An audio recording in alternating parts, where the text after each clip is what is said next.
Throughout the last 17 years, the MFA program at American University has undergone some changes, allowing it to become one of our nation's competitive painting programs. This is largely because of the influence of Don Kimes. In our conversation, we discussed how the program evolved over the years, why he chose to work at American, and what he thought of the department when he first arrived in 1988.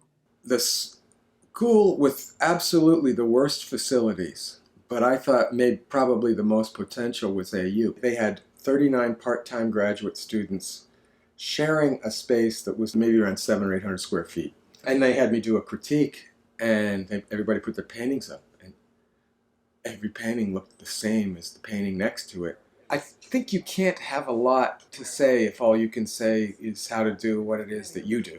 I'm just far more interested in teaching people how to think. When you begin with a student instead of with what's in your hip pocket, your process might be similar in what you do with a student, but every student's different.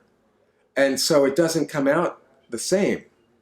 The way the student population changed was we didn't let anybody study part-time because we wanted to make it a really top program. In an effort to make the MFA program at American more successful, Don worked to mold the program into something similar to what he experienced at the New York Studio School. I was surrounded at the studio school by other serious students. The art world was getting big. It wasn't like the industry that it is now. It was possible to meet people like Christo or Clement Greenberg or Meyer Shapiro. In the years following Don's arrival to AU, he had influence over whom was hired in the faculty. By bringing artists Deborah Kahn and Stanley Lewis to the program, along with faculty member Ron Haney, the direction of the program began to take shape. They had some money from visiting artists, and I completely restructured the visiting artist program. I set it up so that the visiting artists would come 2 days at a time, 3 times over the course of a semester, and broke it down into a setup where we would have 8 of those kind of people during the course of a grad student's study. So it would be like having 8 additional faculty members. That did very well right off the bat. We had Wayne Thiebaud, Judy Pfaff, George McNeil, Nathan Oliveira.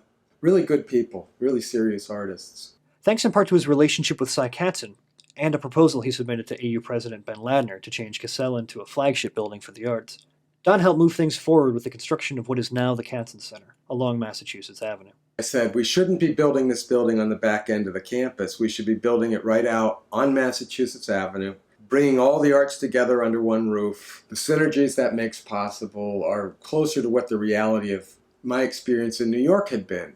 But the idea of constructing a new arts building had been long in the making, as Don learned after his first interview at AU. They were talking about building a new building. It was just around the corner at the time.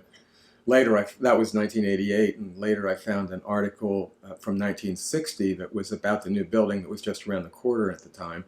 We homesteaded in an old condemned building where the new building is being built right now. We moved it out of that little tiny space and just squatted in a building that was not being used on campus, and they said, okay, you're there, you can have it. It's now 2005, and we're finally moving into the new building.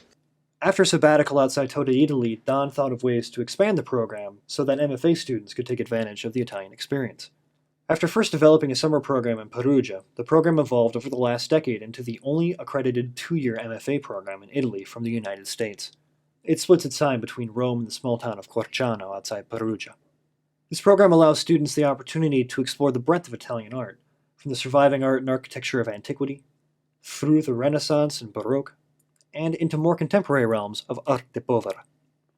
I mean, some people come to art later, but I just never had any idea that I was ever going to do anything else. It never occurred to me. I still wake up wondering what everybody else does.